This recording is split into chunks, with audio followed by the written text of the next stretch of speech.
The solicitor's office was a mausoleum for forgotten words and broken promises. Dust, thick and gray as a shroud, lay upon stacks of paper tied with faded ribbon, their ink bleeding into the cheap parchment like old wounds. The air tasted of cold ash and the slow, sweet rot of paper decay. For Alastair, Duke of Blackwood, it was merely another room in a long series of rooms where his life was dissected, partitioned, and allotted according to the inexorable demands of duty. He stood by the window, his back to the room, gazing out at the relentless London rain that sluiced down the grimy pane, turning the world outside into a watercolor of smudged grays and browns. The city was a cage, and this office was one of its smaller, more suffocating bars. He was not thinking of the woman behind him. He was thinking of the king's latest dispatch, of the crumbling alliances in Prussia, of the weight of 1,000 tenant farms whose fates rested on his signature. He was a pillar holding up a crumbling dynasty, and the strain had hollowed him out, leaving behind a shell of rank and responsibility. This business today was an irritation, a loose thread in the grand, fraying tapestry of his obligations, a problem to be disposed of. Across the room, Ilara Vance sat on a hardback chair, her hands clenched so tightly in her lap that her knuckles were white, bloodless peaks.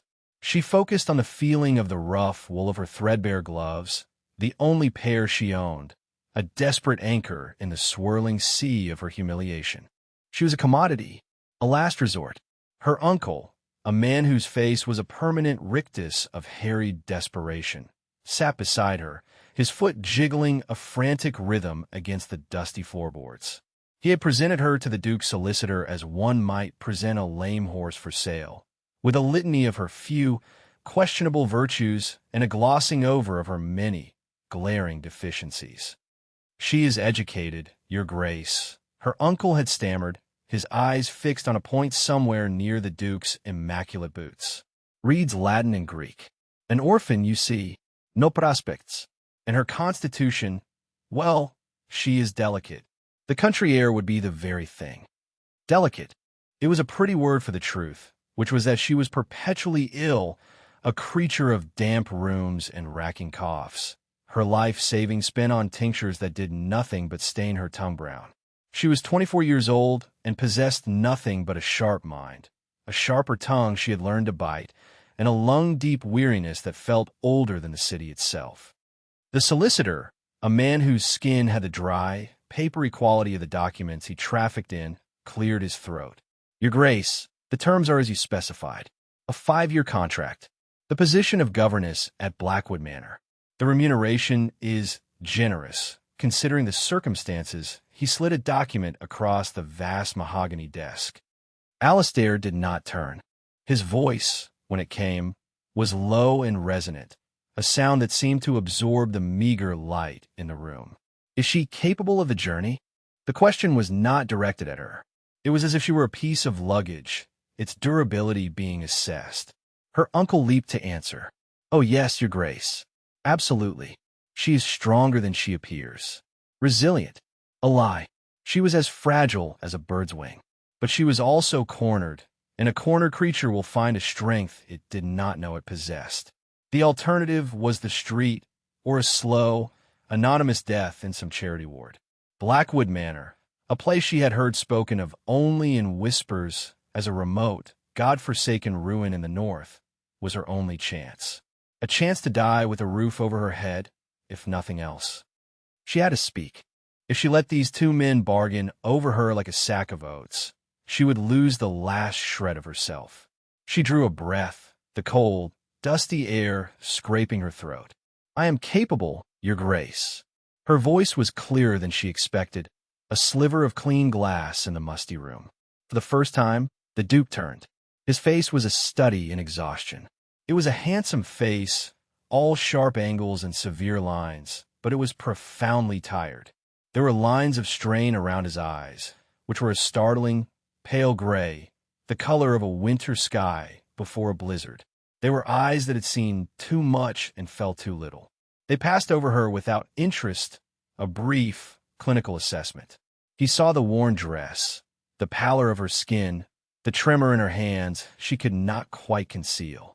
He saw a problem on the verge of expiring. "The children are difficult," he stated, a masterpiece of cynical understatement. He did not elaborate. He did not need to. The rumors about the Duke of Blackwood's motherless children, abandoned to the wilderness of his northern estate, were legion in the back-alley gossip of the city. They were said to be half-wild, forgotten, and unloved. "I am not easily frightened," Elara said, lifting her chin. It was another lie, but it was a necessary one. She was terrified. A flicker of something, not quite amusement, more oblique recognition, crossed his features.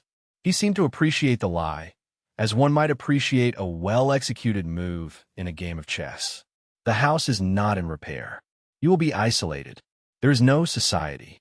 You will see no one inch." "I have no need of society," she replied, her voice gaining a thin thread of steel.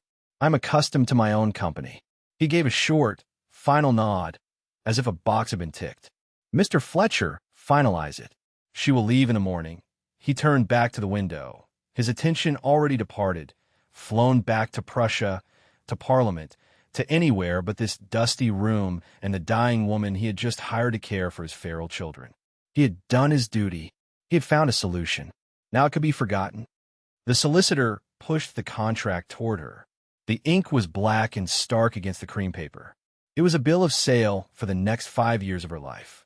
Her uncle nudged her, his relief a palpable, cloying scent in the air. She picked up the quill.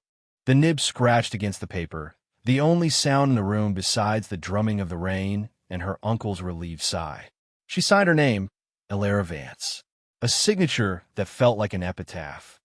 She did not look at the Duke again. He was a force of nature, a distant, cold star whose gravitational pull had caught her and was now flinging her into the dark. Her focus narrowed to the singular, terrifying, and oddly liberating truth of her situation. She was being banished. She was being sent to a ruin to manage a ruinous family. She was expected to fail. She was expected to die quietly, out of sight and out of mind. A strange, cold resolve settled in her chest, pushing aside the fear. If she was going to die, she would not do it quietly.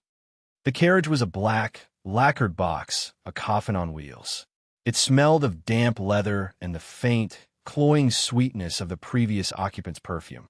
For 3 days, Elara was jolted and swayed in its stifling confines, watching the world devolve from the ordered chaos of London to the manicured green of the home counties, and finally, to the stark, wind-swept emptiness of the northern moors. The Duke sat opposite her, a silent, imposing statue of tailored wool and polished leather. He had not spoken more than a dozen words to her since they left the city.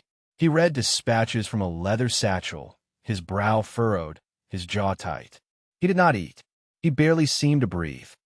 Elara spent the journey in a state of suspended animation, a prisoner of the rhythmic clatter of the wheels and the relentless drumming of the rain against the roof. The cold of the carriage seeped into her bones, a familiar enemy. She huddled deeper in her thin cloak, a persistent, rattling cough building in her chest. Each time she coughed, a dry, rasping sound, the Duke's gaze would lift from his papers for a fraction of a second, his pale eyes registering her presence with a flicker of annoyance before returning to his work. He was a man trapped in a carriage with a persistent, irritating noise. She watched him when he was not looking. She studied the harsh lines of his profile, the tension in his shoulders that never eased, not even when he dozed for a few fitful moments. He was a man at war, not with an external enemy, but with something inside himself. She saw the fine, silvery scars that traced the line of his left temple, disappearing into his dark hair, mementos of a real war, she presumed. He was a fortress, sealed and forbidding, and she had no desire to find a way inside. She simply had to survive in his shadow. On the evening of the 3rd day, the carriage slowed, its wheels sucking at thick, viscous mud. Elara peered through the rain-streaked window.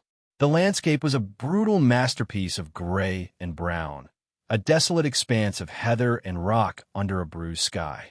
There were no other signs of life. No cottages, no distant curl of smoke. And then she saw it. Blackwood Manor rose from the moorland like a rotting tooth. It was a vast, Gothic monstrosity of blackened stone, its windows like vacant eyes. One wing had partially collapsed, its roof caved in, a gaping wound open to the elements. Ivy, thick as a man's arm, crawled over the walls, a choking green tide that seemed to be actively pulling the stones apart. The gardens were a riot of weeds and thorns, the skeletal remains of formal hedges lost in a wilderness of neglect. The place did not look merely empty. It looked dead. A tomb. The carriage lurched to a halt before a set of immense, wrought-iron gates, so rusted that they seemed to be bleeding into the stone pillars they were hung from. One gate hung drunkenly from a single hinge. Alistair did not wait for the driver. He pushed open the carriage door himself, letting in a blast of cold, damp air that smelled of wet earth and decay. He stepped out into the mud, his boots sinking almost to the ankle. He did not look back. He did not offer her a hand. He strode toward the house, his long coat flaring behind him, a dark figure against a dark and dying backdrop. The driver, a grim-faced man who had not spoken the entire journey, finally opened her door. "This is it, miss." Alara gathered her small, pathetic bundle of belongings and stepped out. The mud immediately claimed her thin-soled shoes, the cold, wet shock of it seeping through the worn leather. The rain plastered her hair to her scalp and streamed down her face. She stood there, shivering, a small, insignificant figure dwarfed by the malevolent bulk of the house. A door creaked open, spilling a weak, yellow rectangle of light onto the muddy drive. A woman stood silhouetted in the doorway, tall and severe, her hair pulled back into a tight, unforgiving bun. "This must be the housekeeper," Mr. Fletcher had said. "A Mistress Gable." The Duke had already reached the door. He did not greet the woman. He spoke in a low, clipped tone Alara could not quite hear, his words swallowed by the wind. He gestured vaguely back toward the carriage, toward her. Then, without another word, he turned and walked away, not back to the carriage, but toward a stable block half hidden by overgrown trees. A groom emerged from the shadows with a saddled horse. Alara watched, a cold knot of dread tightening in her stomach. He was leaving. He was not even staying the night. He had delivered her to this prison and was now departing. He mounted the horse with a fluid, practiced grace. For a moment, he paused, his gaze sweeping over the ruin of his ancestral home. His face was unreadable, a mask of stone. His eyes met hers across the rain-swept distance. There was no pity in them. No epaligi. There was nothing. Just a vast, empty indifference. He was leaving her to it. He was leaving her to die. He had brought her here to do what he could not, to manage the inconvenient remnants of his life. His unwanted children, his decaying home. He was washing his hands of it all. The brief, almost imperceptible exchange was a final, dismissive command. Deal with it. Or do not. I do not care. Just do it quietly. Then he spurred his horse, and without a backward glance, rode away into the gathering twilight, swallowed by the moor and the rain. Alara was left alone in the mud, facing a hostile house, a hostile housekeeper, and the ghosts of a life she had never wanted. The weak light from the doorway was not a welcome. It was a challenge. She took a breath, the damp air a painful knife in her lungs, and began the long, slow walk toward the door. The reclamation had begun. The inside of the house was colder than the outside. A profound, tomb-like chill emanated from the stone walls, a cold that had settled into the very bones of the place over years of neglect. The grand entrance hall was a cavern of shadows, its soaring ceiling lost in darkness. Furniture huddled under dust sheets like a congregation of ghosts, and the air was thick with the smell of mildew and damp rot, a cloying sweetness that coated the back of her throat. Mistress Gable, the housekeeper, watched her with eyes as hard and gray as the local stone. Her face was a mask of disapproval. "The Duke has instructed that you be given the rose room," she said, her voice thin and sharp. She did not offer to take Alara's wet cloak or her small bag. This way, she led Alara through a labyrinth of cold, echoing corridors. The silence was absolute, broken only by the drip of water from some unseen leak and the scuttling of something small and fast in the walls. They passed portraits whose eyes seemed to follow them from beneath a film of grime, their gilded frames tarnished and black. This was not a home. It was a monument to abandonment. The Rose Room was a lie. There was nothing of the rose about it. It was a large, north-facing chamber dominated by a vast, canopied bed hung with faded, moth-eaten damask that might once have been pink. A film of dampness glistened on the walls, and the air was so frigid it was visible, misting before her lips. A single, sad fire sputtered in the grate, producing more smoke than heat, a pathetic flicker against the overwhelming cold. This room was not a kindness. It was a sentence. It was a place designed to nurture a cough into pneumonia. "The children will be brought to you in the morning," Mistress Gable said from the doorway, her arms crossed. "They dine in the nursery. Alone." The unspoken sentiment was clear. "They are not your concern tonight, and you are not ours." With that, she was gone, the sound of her footsteps retreating down the long corridor. The door clicked shut, a sound of finality. Alara was left in the cavernous, freezing room, her wet clothes clinging to her skin, the cough in her chest a gathering storm. She was exhausted, bone-weary from the journey and the sheer oppressive weight of the house.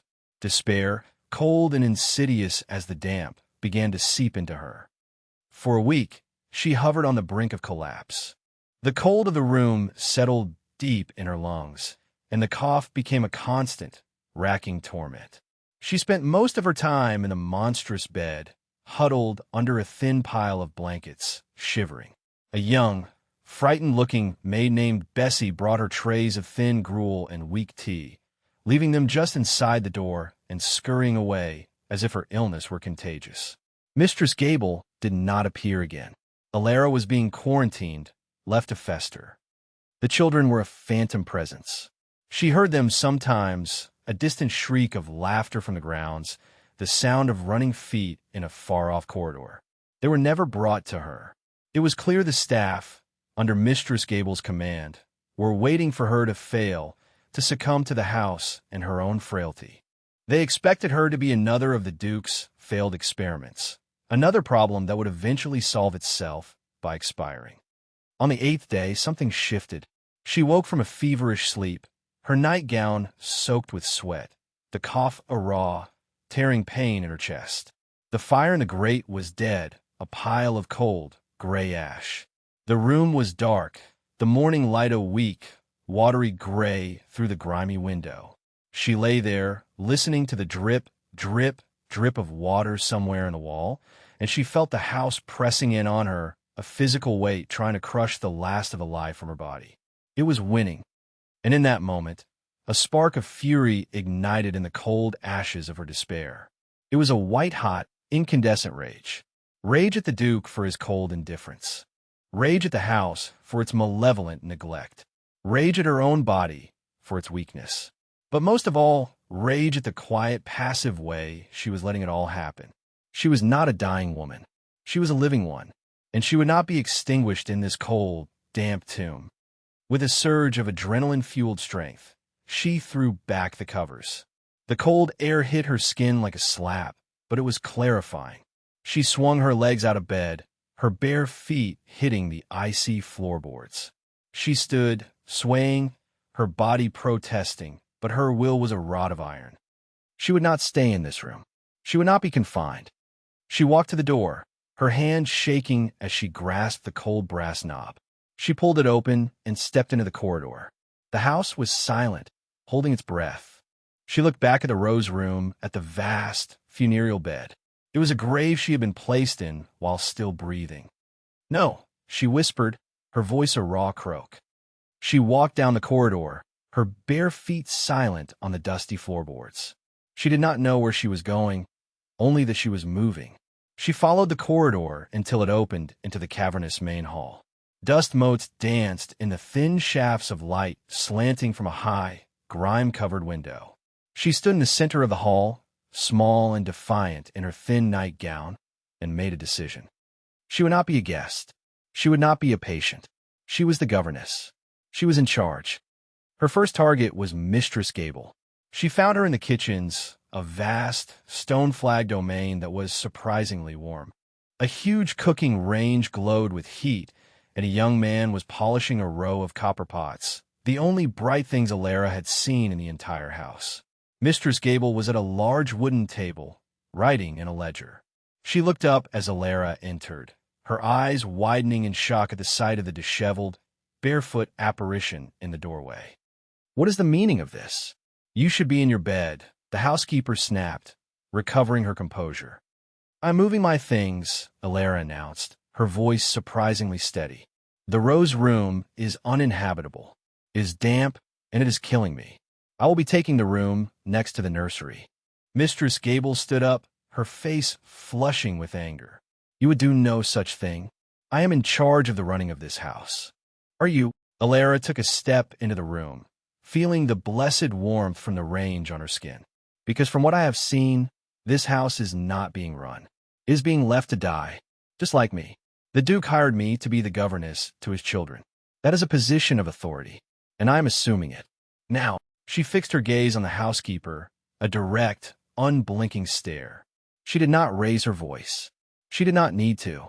The sheer, unexpected force of her will was enough. She was no longer the frail, pathetic creature who had arrived a week ago. She was something new, something forged in fever and fury. "I will need a fire lit in my new room, immediately, and I will need the account books. All of them."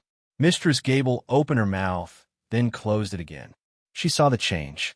The shift in power was a palpable thing in the warm, steam-filled air. She saw a woman who had been to the brink and had returned, not broken, but tempered. "Bessie," Mistress Gable said, her voice tight, not looking away from Alara, "go and prepare the lilac room, next to the nursery. Move Mademoiselle Vance's things." Alara held her gaze for a moment longer, a silent declaration of victory. Then she turned her attention to the young man polishing the copper. He had stopped his work and was watching, his mouth slightly agape. "And you are?" Alara asked. "Tom, miss," he said, wiping his hands on his apron. "Kitchen boy." "Tom," she said, giving him a small, tired smile. "It is a pleasure to meet someone who is actually working." She walked over to the range and held her hands out to the glorious heat, a simple act of reclamation. The warmth spread through her fingers, up her arms, a promise of life. She had issued her first command. She had won her first battle. The takeover of Blackwood Manor had begun.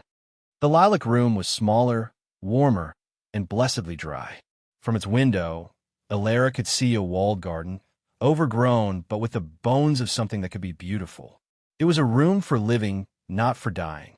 From this new base of operations, she launched her campaign. The account books, when Mistress Gable finally relinquished them with ill grace, told a story of catastrophic neglect. The estate was bleeding money, paying exorbitant prices for supplies from a distant town, while its own lands lay fallow. Vast sums were being spent on heating oil and coal to warm 100 empty, draft-ridden rooms. Alara's approach was ruthlessly practical. She took a floor plan of the house, which she found in the dusty, cobweb-shrouded library, and with a thick charcoal pencil, she drew a line. 2 entire wings of the manor, including the crumbling west wing and a labyrinth of state apartments that had not been used in a century, were to be closed. "We will board them up," she declared to a stunned Mistress Gable and the skeleton staff she had assembled in the main hall. "We will move all the furniture into the central rooms and cover it. We will drain the pipes. We are no longer heating a palace for ghosts. We are maintaining a home for the living." There were murmurs of protest, led by the housekeeper. "The Duke would never." "The Duke is not here." Alara cut her off, her voice sharp. "I am. We will consolidate. We will survive. The way stops now." Her next target was the land. She spent a day walking the estate with a grizzled, silent man named Thorne, the groundsman. He was a man who seemed to be part of the moor itself, his face weathered and his hands gnarled as oak roots. He had watched her from a distance since her arrival, his expression unreadable. She showed him the ledgers. "We are paying a fortune for vegetables that rot on the journey here," she said, pointing to a line item. "But there's a 3-acre walled garden right there." She gestured toward the very garden she could see from her window. Thorn grunted, spitting a stream of tobacco juice onto the muddy ground. "Been fallow for 10 years, since the old Duchess passed." "Then we will make it live again," she said simply. "In the East Meadow. It is good pasture land, is it not?" "Aye," he admitted, a flicker of interest in his cautious eyes. "Best in the county. Then we will lease it to a local farmer. Mr. Sykes from the village, perhaps. The income will pay for the roof repairs over the kitchen. We will sell the timber from the fallen oaks in the south wood. We will use the money to buy 2 dairy cows." She laid out her plan, not as a request, but as a series of logical, irrefutable steps. She was not asking his permission. She was assessing his utility. Thorn looked at her, really looked at her, for the first time. He saw the ink stains on her fingers, the fierce intelligence in her lucid eyes. He saw a woman who understood that a house is not just stone and slate, but a living, breathing system of work and sustenance. He saw not a frail London miss, but a commander. He slowly nodded. It could be done. That nod was a seismic shift. It was the moment his loyalty, and with it, the loyalty of the practical, salt-of-the-earth staff, transferred from the absent Duke to the present, pragmatic governess. Mistress Gable could hoard her resentment in the cold, formal rooms, but the real work of the house, the work of survival, now belonged to Alara. But her greatest challenge was not the house, but the children. Rose and Thomas. They were 8 and 6, and they were truly wild. They appeared in her new sitting room on the first morning after her recovery. 2 small, silent figures with tangled hair and smudged faces, their clothes torn and dirty. They stood in the doorway and stared at her with the wide, unblinking eyes of feral creatures assessing a threat. She did not try to embrace them. She did not coo at them or offer them sweets. She knew that would be a mistake. They were not pets to be tamed. They were survivors, just like her. She simply looked at them, and then gestured to the small fire burning in the grate. "It is cold," she said. "Come and get warm." For a long moment, they did not move. Then, slowly, Thomas, the younger one, crept forward, drawn by the primal allure of the heat. Rose followed, more hesitant, her gaze sharp and suspicious. They did not speak. They simply stood by the fire, soaking in the warmth. Alara did not press them. She went to the desk where she had been poring over the ledgers and resumed her work. She let them exist in her space, making no demands. For an hour, the only sounds were the scratch of her pen, the crackle of the fire, and the soft sound of their breathing. This became their routine. Every morning they would appear, and every morning she would let them be. She learned that they had their own world, a kingdom of secret passages within the house, and hidden dens in the overgrown gardens. They spoke to each other in a strange, pigeon language of their own invention. They were a tribe of 2, and she was an outsider. Her breakthrough came not with lessons or discipline, but with dirt. One morning, she did not sit at her desk. She put on a pair of Thorn's old work boots, which were far too big for her, and a heavy apron. She picked up a spade. "I'm going to dig in the garden," she announced to the silent children. "The house needs to eat." She went out into the walled garden, a place of tangled thorns and waist-high weeds, and began to work. The labor was brutal. Her body, still weak, screamed in protest. Her breath came in ragged gasps, and the cough returned, a dull ache in her chest. But she did not stop. Thorn appeared after an hour, watching her with his arms crossed. He watched her struggle, her face pale with exertion, her hands already blistering. He watched her determination. Then, without a word, he picked up a mattock and began to work alongside her, his powerful swings clearing in minutes what had taken her an hour. Later that afternoon, as she was on her hands and knees, pulling at the stubborn roots of a thistle, a small shadow fell over her. It was Rose. The little girl stood there, watching her. Then she knelt down beside Alara and, with her small, grubby hands, began to pull at a weed.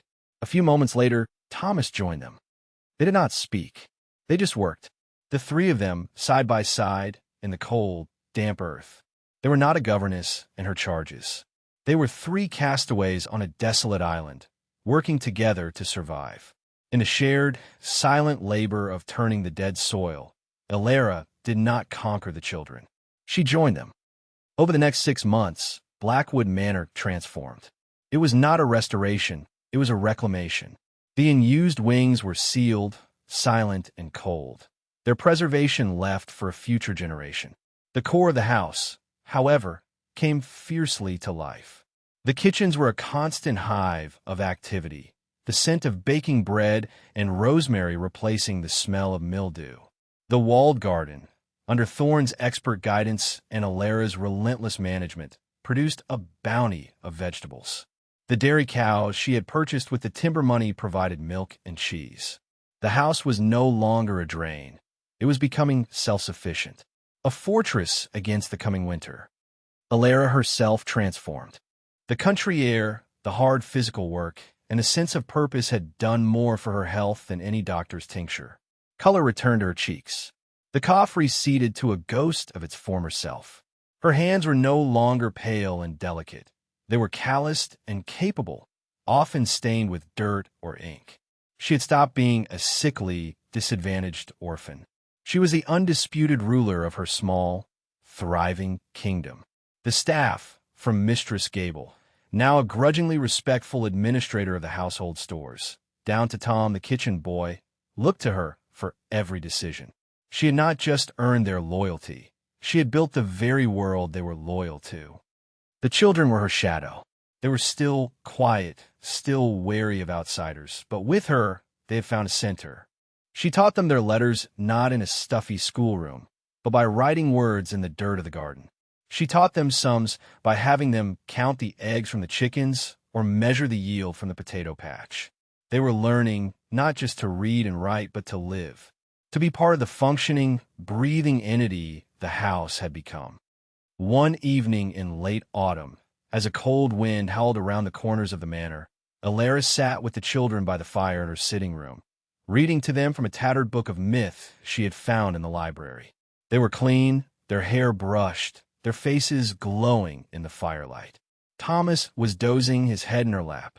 Rose was listening intently, her chin resting on her knees. The house was warm, filled with the scent of wood smoke and the stew simmering in the kitchen. It was a scene of such profound, simple peace that it brought a lump to Alara's throat. She had not been sent here to die. She had been sent here to live. She had taken a tomb and filled it with life. Her life. Their life. She had not thought of the Duke in months. He was a ghost, a distant landlord, the source of the funds that still trickled into the estate's accounts from London. But he was not real.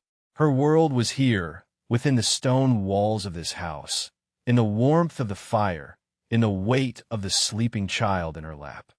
She had no idea that he was, at that very moment, only a day's ride away. Alistair rode north with the taste of ash in his mouth. The session in Parliament had been a bloody, soul-destroying affair, a battle of attrition that had left him feeling flayed. He had won, of course. He always won. He had secured the votes, shored up the fragile coalition, and pushed through the necessary treaty. But the victory felt like defeat. It had cost him another piece of his soul, another shred of the man he might have been before war, and politics had scoured him clean of everything but duty.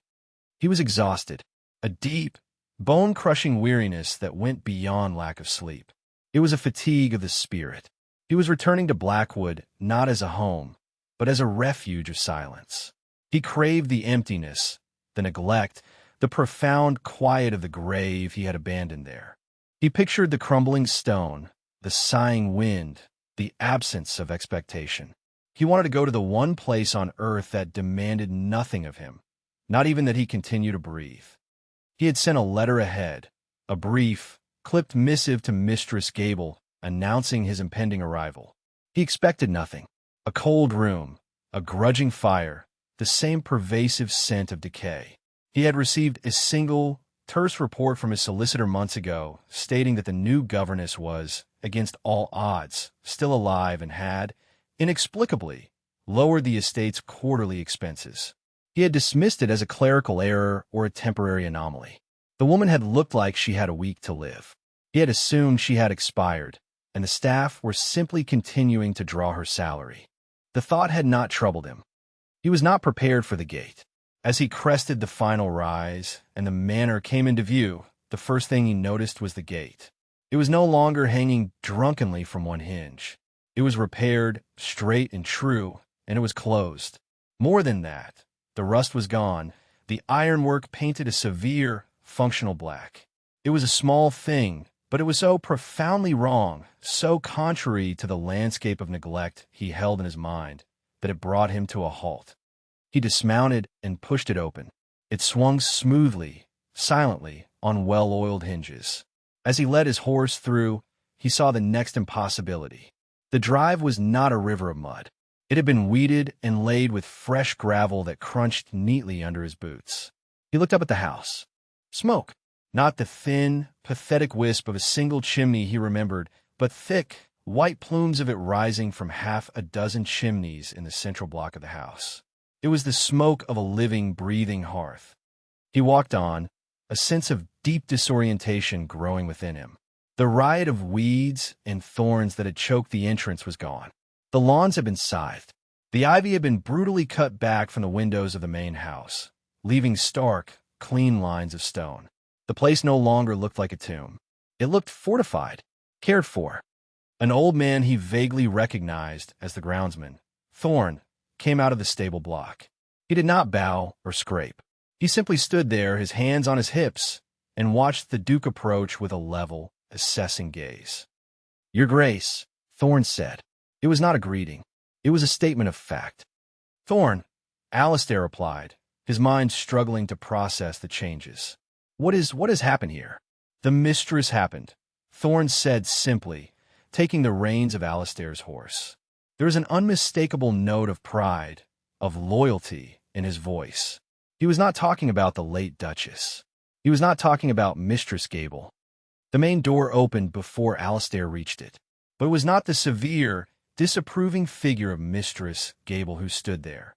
It was a young kitchen boy, his face scrubbed clean, who gave a quick, respectful nod. "Welcome home, Your Grace. The mistress is in the study."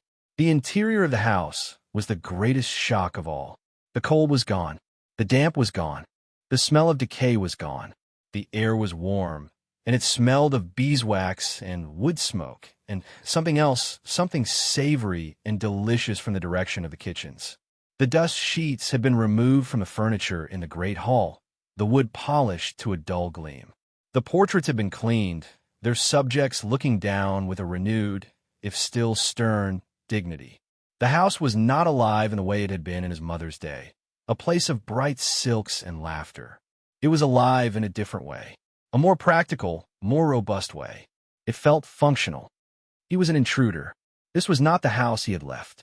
He was a ghost returning to a place that had learned to live without him, and he did not know the rules.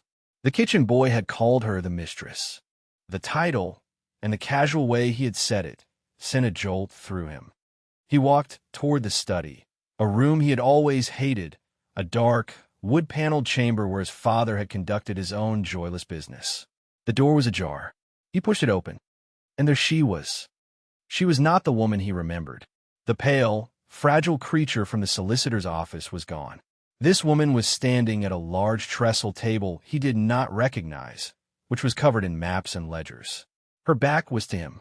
Her dark hair was simply braided, and she was wearing a plain, practical dress of dark wool. There was a smudge of ink on her cheek and another of dirt on her sleeve. She was not magnificent in the way of the court beauties he knew. She was magnificent in a more fundamental way. She radiated an aura of competence and absolute authority. She was the center of this new world, the gravitational point around which it all turned. She must have heard him, because she spoke without turning around, her voice crisp and clear.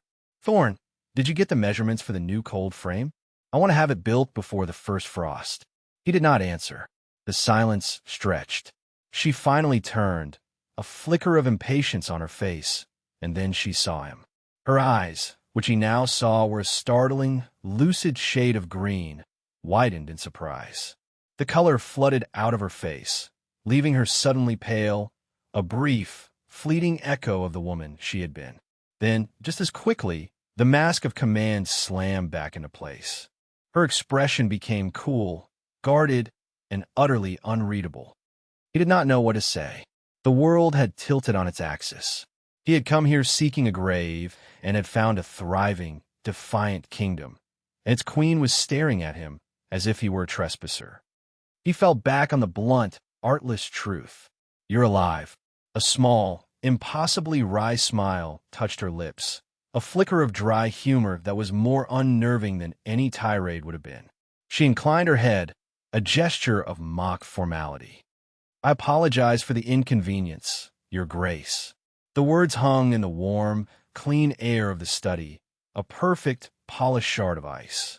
He was the Duke. This was his house. But in that moment, he felt like a supplicant standing before a throne.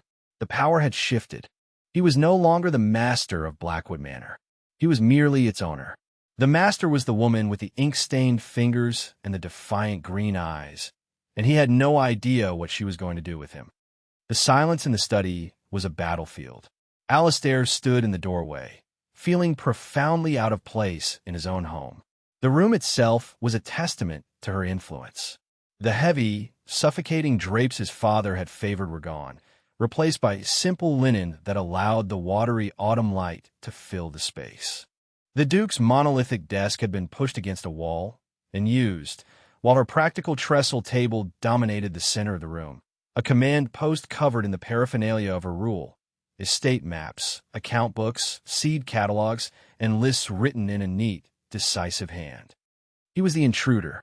Every detail, from the pot of late-blooming asters on the windowsill to the neatly stacked firewood by the hearth, screamed that this was her domain. He had given her a ruin, and she had built a fortress. Now he stood outside its walls, asking for entry. "What have you done here?" he asked, his voice rougher than he intended. It sounded accusatory, even to his own ears. Alara did not flinch. She rested her hands on the table, her posture straight, her gaze level. "I have done what was necessary, Your Grace. I have kept your house from falling down and your children from starving. I believe that falls within the remit of my employment." Her tone was perfectly calibrated, formal, respectful on the surface, but with an undercurrent of cold fury. She was reminding him of the terms of their transaction. He had hired her to solve a problem, and she had solved it. He had no grounds for complaint. He had, in fact, no grounds for anything. He was irrelevant to the system she had built. "The staff, they call you the mistress," he said, testing the new shape of his world. "A convenient shorthand," she replied, her expression unyielding. "The governess who runs everything is too cumbersome. They needed a title for the person in charge. As you were absent, I filled the role." The bluntness of it was like a physical blow. He was used to the sycophantic evasions of court, the careful dance of power and influence. He was not used to this brutal, unadorned honesty. She was not afraid of him. He, a duke, a man who could ruin careers with a word and sway the fate of nations, did not intimidate this woman in a plain wool dress. It was unsettling. It was also, to a part of him he had thought long dead, strangely invigorating. "I see," he said slowly, "and my children." At the mention of them, a flicker of something protective, something fierce, entered her eyes. "They are well. They are learning. They are for the first time in their lives, perhaps safe." The unspoken accusation hung in the air between them, safe from your neglect. He had no defense against it, because it was the truth. He had abandoned them. He had left them here to run wild, casualties of a grief and a duty that had consumed him after his wife's death. He had outsourced their care and their very survival to a woman he had expected to die. Before he could formulate a response, the door to the study opened wider and two small figures appeared. They were not the dirty, feral creatures he vaguely remembered. They were clean, their hair neatly brushed. The girl, Rose, wore a mended but sturdy dress. The boy, Thomas, wore trousers that had been patched at the knee. They stopped short when they saw him, their eyes widening. They looked at him not with recognition, but with the cautious curiosity of a woodland creature encountering a strange new animal. They did not run to him. They did not say, "Papa." They ran to her. Thomas burrowed his face into the side of her dress, clutching a handful of the wool fabric. Rose stood beside her, her small hand reaching out to touch Alara's, a gesture of anchoring. They formed a silent, solid unit, a family, and he was on the outside. Alara's hand came down to rest on Rose's head, a gentle, protective gesture. Her entire posture softened as she looked at them, the hard edges of the commander giving way to the caregiver. "This is the Duke," she said to them, her voice soft but clear. "Your father." Rose looked from Alara to Alistair, her gaze serious and assessing. She was his child. She had his pale gray eyes. He felt a pang, a sharp, unfamiliar twist of something. Regret. Shame. He was a stranger to his own children. He had allowed this to happen. He had been so consumed by the great, important matters of the world that he had failed in this one small, essential duty. "Go with Bessie now," Alara said to them gently. "I need to speak with His Grace." They went, but reluctantly, casting backward glances not at the father they did not know, but at the woman who was the center of their universe. The door closed, leaving Alistair and Alara alone once more. The presence of the children had changed the atmosphere in the room. The power struggle was no longer an abstract thing about ledgers and household management. It was about them. "They do not know me," he said, the words flat and heavy. It was a confession. "You have been gone a long time," she replied, her voice carefully neutral. But he heard the judgment beneath it. It was not her place to say more, but it did not need to be said. He felt a sudden, desperate need to reassert his authority, to remind her, and himself, of his place in this house. "I will be staying for the winter. You will need to prepare my old rooms." "Mistress Gable has already been instructed," she said coolly, "though the west wing is closed. You will be taking the Earl's suite in the east wing. It is functional." Even in this, she was in control. She was deciding where he would sleep in his own house. The absurdity of it, the sheer situational irony, was not lost on him. The Duke of Blackwood, a man whose commands shaped policy, was being assigned a bedroom by his children's governess. "I will require a full report on the estate's finances and your alterations," he said, striding past her to the window, forcing her to look at his back. It was a petty power play, and he knew it, but he needed to do something to feel less like a guest. "The ledgers are on the table," she said to his back. "They are perfectly clear. I have nothing to hide. I have saved this estate from bankruptcy. I have turned it from a liability into an asset. You are welcome to check my arithmetic." He turned back to face her. The anger was gone from her expression, replaced by a profound, weary cynicism. "Did you truly expect me to die, Your Grace? Was that the plan? To hire a sickly woman, send her to a place of rot and damp, and wait for a black-edged letter to inform you that your problem had been resolved?" The question was a surgeon's knife, cutting straight to the diseased heart of their arrangement. He could not bring himself to lie. Not to her. Not now. "I did not expect you to succeed," he admitted, his voice low. "I confess, I did not give the matter much thought at all." "No," she said, a bitter edge to her voice. "You would not have. I was an inconvenience to be managed. A line item in your budget. Well, I have managed myself. In your house. And your children, and now you are back. So I must ask, Your Grace, what precisely do you want from me now?" He had no answer. He had come here for silence, for emptiness, for an honorable end. He had found a vibrant, challenging, living world built by a woman he had sentenced to death. He did not know what he wanted. He only knew that everything he thought he understood had been overturned. That night, a storm rolled in off the moors. It was a violent, brutal thing. A storm of Wagnerian proportions. Wind shrieked around the corners of the manor, rattling the window frames and howling down the chimneys that Alara had ordered swept and repaired. Rain lashed against the glass in furious, horizontal sheets. And then the thunder began, not as a distant rumble, but as a series of concussive, deafening cracks that seemed to shake the very foundations of the house. Alara was in the nursery, settling the children. They were used to the moorland storms, but the violence of this one had unnerved them.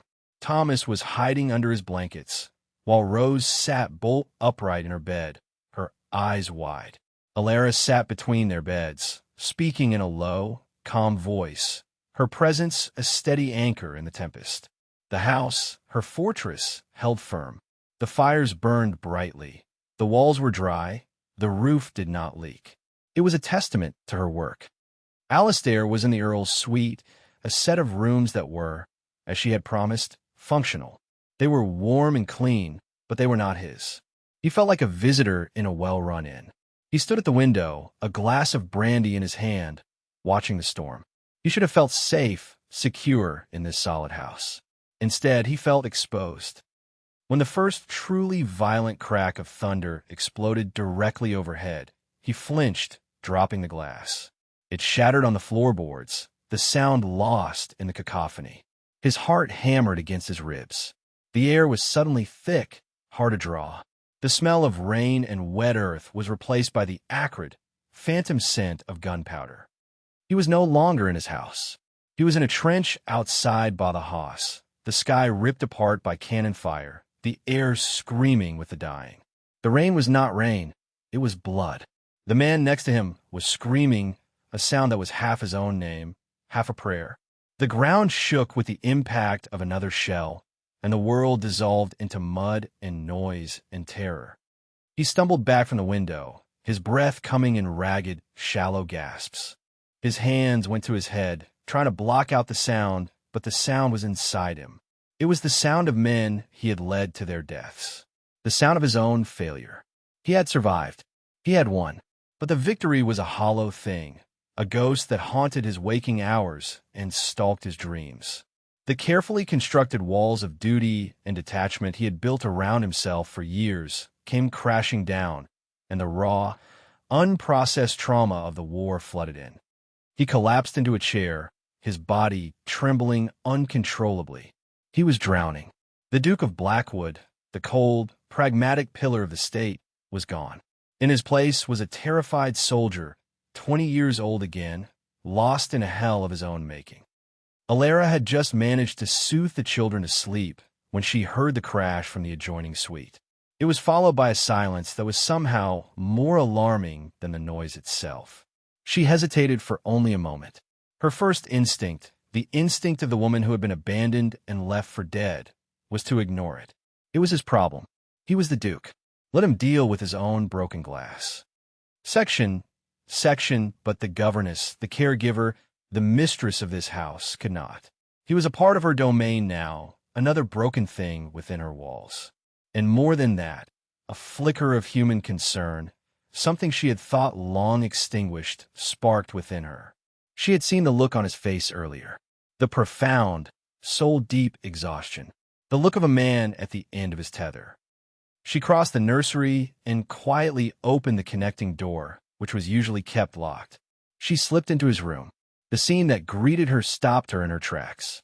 The brandy glass lay shattered on the floor. And the Duke, he was slumped in a wingback chair, his head in his hands, his broad shoulders shaking. A low, guttural sound, a sound of pure agony, was being forced from his throat. Another crack of thunder shook the house, and he flinched violently, a strangled cry escaping his lips. She understood instantly. This was not anger. This was not drunkenness. This was terror. The storm had breached his defenses. It had triggered something, some old wound. The war. It had to be the war. The scars on his temple were not the only ones he carried. The deepest ones were on the inside. She did not think. She acted. She crossed the room and knelt before him. He did not seem to see her. His eyes were wide, unfocused, staring at a horror only he could see. "Your Grace," she said, her voice quiet but firm. "Alistair." He did not respond. He was lost. She reached out, her hand hesitating for a fraction of a second before she placed it firmly on his arm. His muscles were corded with tension, hard as stone. "Alistair, you are not there," she said, her voice a low, steady anchor in the storm of his past.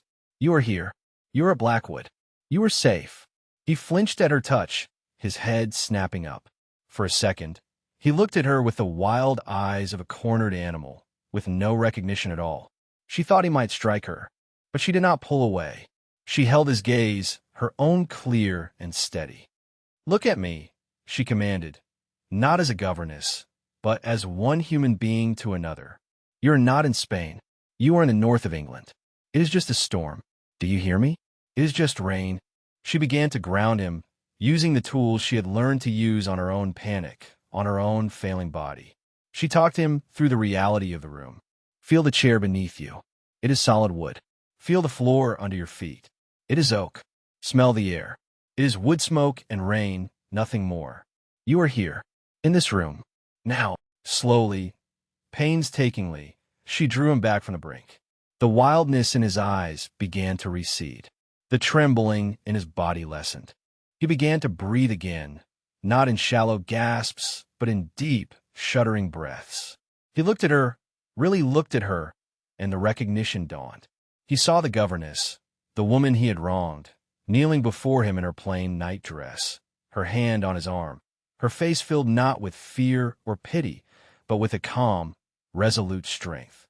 He closed his eyes, a wave of profound, gut-wrenching shame washing over him. He, the Duke, had been reduced to this, a trembling, terrified child, and she, the woman he had dismissed and abandoned, was his rescuer. She was the strong one. She was the one holding him together. He did not pull his arm away. Her touch, the simple, solid pressure of her hand, was the only real thing in a world that had dissolved into chaos. It was an anchor. He started, his voice a raw, broken whisper. He could not finish. What could he say? "Thank you for saving me from myself. Forgive me for being a hollowed-out fraud." She did not need him to say it. She understood. She simply knelt there, her hand on his arm, a silent, steady presence, while the storm raged outside and the war within him slowly, finally, began to recede. In the heart of the crisis, the roles had been irrevocably reversed. She was no longer the victim. He was no longer the master. They were just two people in a storm, and she was the one who knew the way home. The storm passed as dawn approached, leaving behind a world washed clean and silent. A profound quiet settled over the house, broken only by the drip of water from the eaves and the sigh of the wind in the chimneys. In the Earl's suite, the fire had burned down to glowing embers, casting a soft, red light on the scene. Alara had not moved. She still knelt by his chair, her hand a steady weight on his arm. The silence between them was no longer a weapon or a void. It was a shared space, a territory they now occupied together. Alistair finally raised his head. The last of the tremors had passed, leaving him feeling scoured, empty, but blessedly calm. The ghost had retreated. He looked at her, at the smudges of fatigue under her eyes, at the determined set of her jaw. She had stayed with him all night. She had faced down his demons without flinching. "You should not have had to see that," he said, his voice raspy. It was a wholly inadequate apology, but it was all he had. "We do not choose our battles," she replied simply, her voice low and devoid of judgment. She finally removed her hand from his arm, and the loss of contact was a sudden, sharp cold. She stood up, her joints stiff. "I should check on the children." "Wait," he said, the word raw. He could not let her leave. Not yet. Not when she was the only thing that felt real. He felt a desperate need to do something, to repay the debt, to show her that the man she had saved was worth the effort. He looked around the room, at the shattered glass on the floor, at the dying embers in the grate. An idea, strange and utterly alien to his life experience, took hold. It was an act of service, an act of care. He stood up, his own body stiff and sore. He walked to the hearth, took the small iron poker, and began to gently stir the embers, adding a few small logs from the basket. It was a clumsy, unpracticed movement. A servant had always done this for him, but he focused on the task, on the scrape of metal on stone, on the way the embers glowed brighter with the introduction of air. He was performing a simple, practical act. He was making a fire For her. For them.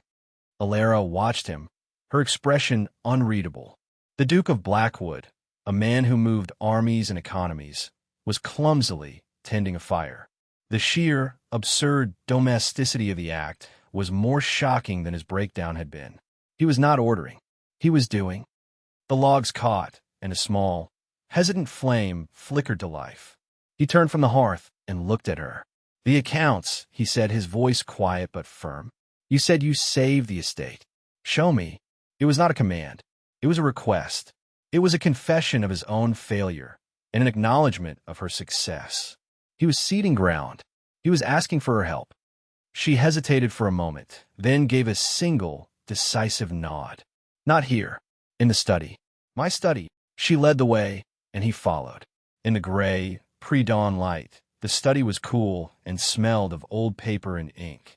She lit a single lamp, its golden light pushing back the shadows. She did not sit behind the large table, asserting her authority. Instead, she pulled up 2 chairs side by side and opened the largest ledger. "We start here," she said, her finger tracing a line of spidery numbers. "With the cost of tallow candles in the west wing, which no one had entered for 50 years. For the next 2 hours, as the sun rose and painted the moor in pale shades of pink and gold, she walked him through her kingdom. She showed him the way she had cut, the assets she had leveraged, the self-sufficient system she had built. She spoke of crop rotation and roof repairs, of the price of dairy cows and the yield of the potato harvest. She was not boasting. She was simply stating facts. He listened, utterly captivated. He, who could dissect a national budget in his sleep, had never truly understood the mechanics of his own home. He had seen it as a line on a balance sheet, a symbol of his heritage. She saw it as a living organism, a complex machine that required constant, practical attention. He had dealt in the abstract currency of power. She dealt in the concrete reality of survival. He saw the intelligence, the sheer force of will it had taken. He saw the nights she must have spent poring over these books, the battle she must have fought with the staff, the physical toll it must have taken on her already frail health. And she had done it all alone, abandoned by him. "I leased the East Meadow to Farmer Sykes," she was saying. "He pays on time. His flock is thriving. The income paid for the new glass for the greenhouses." He reached out and touched the page, his finger next to hers. The contact was brief, accidental, but it sent a jolt through him. It was not a romantic touch. It was a touch of grounding, of shared reality. It was the contact of 2 minds focused on a single, practical problem. "It was brilliantly done," he said, the words feeling inadequate. "All of it." She finally looked up from the ledger and met his eyes. The defensiveness was gone, replaced by a simple, straightforward pride in her work. "It was necessary," she said again. The silence that fell between them was different now. It was comfortable. It was the silence of 2 people who had seen the worst of each other and had not fled. The silence of partners. Alistair looked from the ledger to her face, illuminated in the lamplight. He had come to Blackwood seeking an end. Instead, he had found a beginning. He had found a woman who knew how to build things, how to make them live. And he realized, with a startling clarity that cut through the exhaustion and the shame, that he wanted to learn how to build things, too. He wanted to help her. "Tomorrow," he said, his voice quiet but filled with a new, unfamiliar purpose. "I want you to show me the garden." The truce held. In the days that followed, a new, unspoken rhythm established itself at Blackwood. Alistair did not retreat to London. He stayed, and he learned. Alara became his tutor in the practical arts of living. She showed him the walled garden, and he spent an afternoon, to the utter astonishment of Thorne, digging a new trench for winter leaks, the unfamiliar ache in his shoulders a welcome, grounding pain. He mucked out the cow byre, the earthy smell a sharp, clean contrast to the cloying perfumes of court. He learned the names of the staff, not as designations, but as people. He learned the names of his own children. It was the children who provided the most difficult and most rewarding education. He did not know how to speak to them. His attempts were formal, clumsy, and met with a wall of silent suspicion. Rose and Thomas would answer his questions with monosyllables, their eyes constantly flicking to Alara, their anchor and interpreter. Alara did not force them together. She created spaces where they could simply coexist. In the evenings, Alistair would sit in the study while she read to the children by the fire. He would pretend to read his own book, but he would be listening to the sound of her voice, to the children's occasional questions, to the soft sigh Thomas made when he fell asleep. He was learning the language of his own family, a language he had never been taught. One afternoon, he found Rose in the library, standing on a stool, trying to reach a book on a high shelf. It was a book of maps, old and heavy. "Allow me," he said, his voice gentle. He reached up and easily retrieved the volume for her. She took it without a word, her small face serious. She carried it to a table and opened it. He watched her for a moment, then pulled up a chair. "What have you found?" he asked. She pointed a small, slightly grubby finger at a map of the Iberian Peninsula. "Alara showed me. This is Spain. This is where you were a soldier." The word hit him with the force of a physical blow. He had expected fear or morbid curiosity. He had not expected this simple, factual statement. "Yes," he said, his throat tight. "A long time ago." "Were you brave?" she asked, her pale gray eyes, so like his own, fixed on his face. He thought of the terror, of the screaming of the night in the storm. He thought of Alara kneeling before him. What was bravery? "Sometimes," he said honestly, "and sometimes I was very frightened." It was the most honest thing he had ever said to another human being. Rose seemed to consider this for a long moment. She did not seem disappointed. She seemed satisfied. She traced the line of a river on the map with her finger. "Alara is brave all the time," she stated, as if it were an irrefutable law of nature. "Yes," he said, his voice thick with emotion. "Yes, she is." That evening, as the autumn twilight bled into purple and gray outside the study window, Rose, who was sitting on the floor by his chair, looked up at him. Alara was across the room, mending one of Thomas's shirts.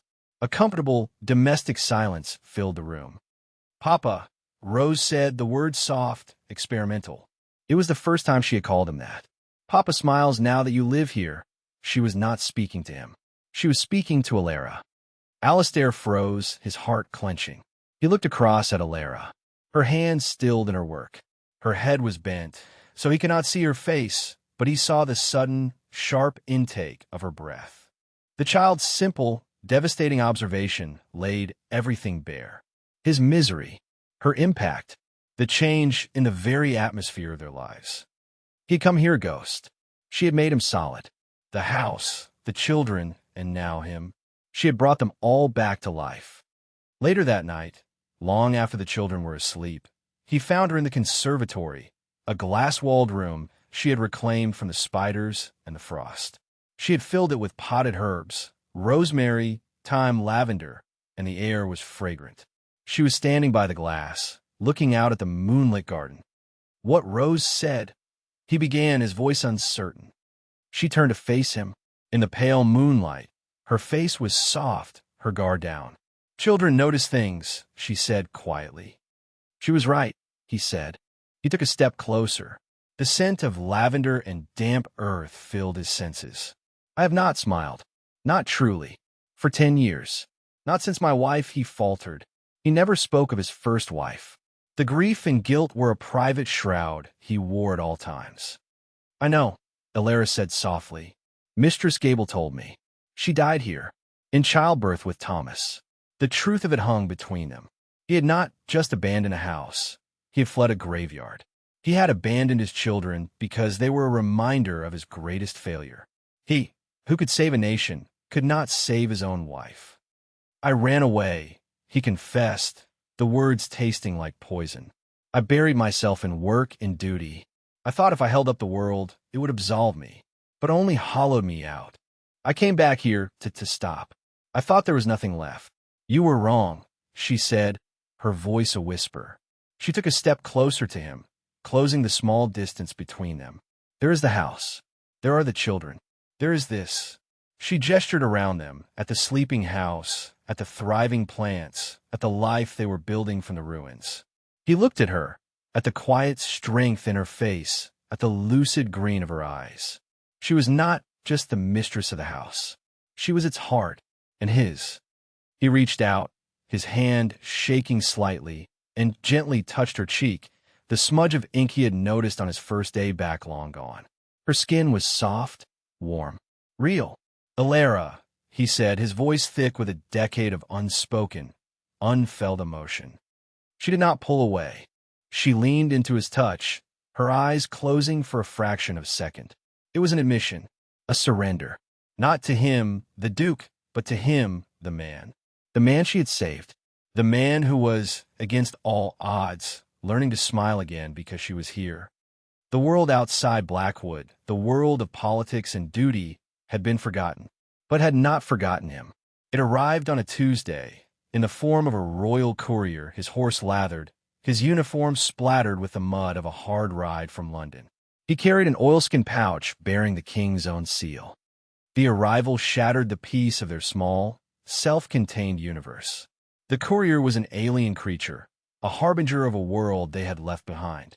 Alistair met him in the main hall, the dispatch cold and heavy in his hand. Alara stood at the top of the grand staircase, watching, her face a pale, still mask. The children hid behind her skirts, peering out at the strange, uniformed man. She saw the look on Alistair's face as he broke the seal and read the missive. She had seen that look before. It was the face of the Duke, the statesman, the man burdened by the weight of the kingdom. The brief, peaceful interlude was over. The world was calling him back, and she knew, with a certainty that was like a shard of ice in her heart, that he would answer. Of course he would answer. It was who he was. Her defensive walls, the one she had so carefully, so tentatively begun to lower, slammed back into place. She became, once more, the governess, the employee. She turned, hurting the children before her.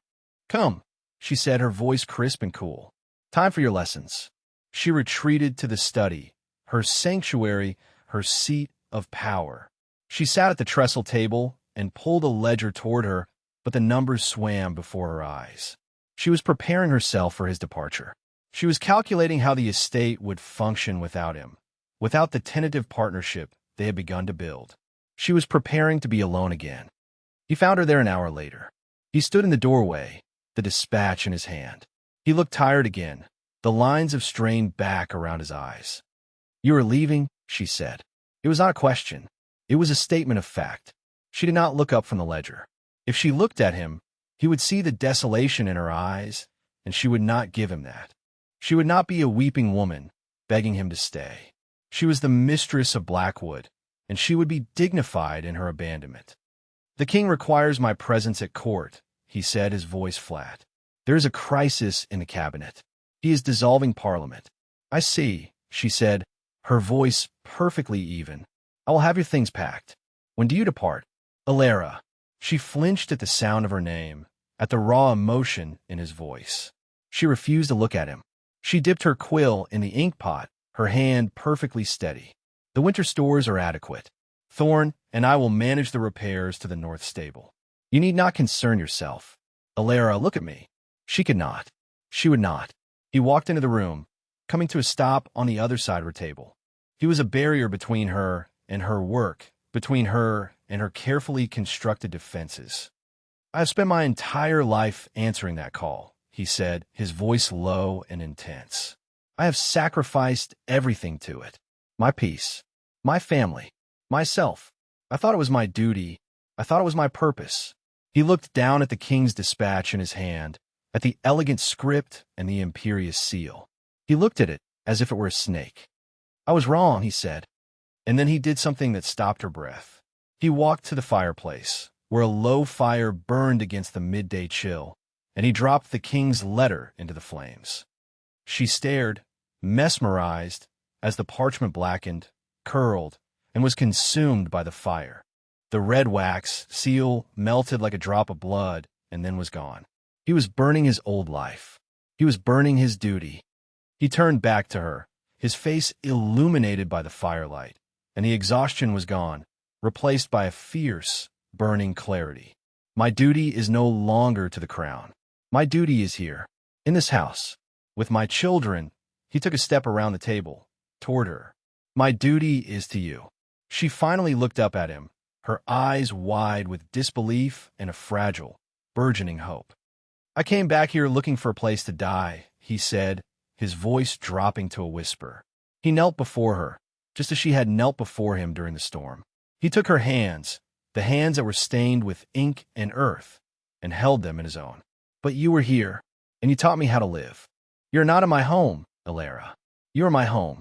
The declaration, so simple, so absolute, shattered the last of her defenses. The ice in her heart melted, and a wave of overwhelming emotion washed through her. The tears she had refused to shed, the vulnerability she had held at bay for a lifetime, finally broke free. A single tear traced a path down her cheek. She did not pull her hands away. She leaned forward, her composure crumbling, and rested her forehead against his. He was solid.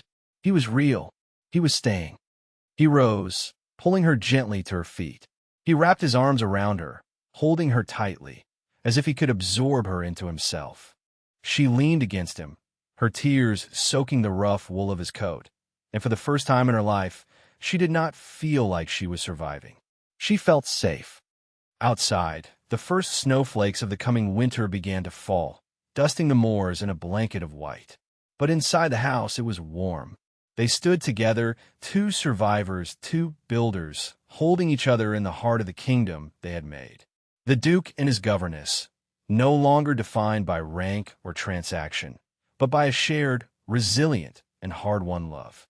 They were a permanent fixture against the coming cold, in the house that was, like them, fiercely alive and completely whole.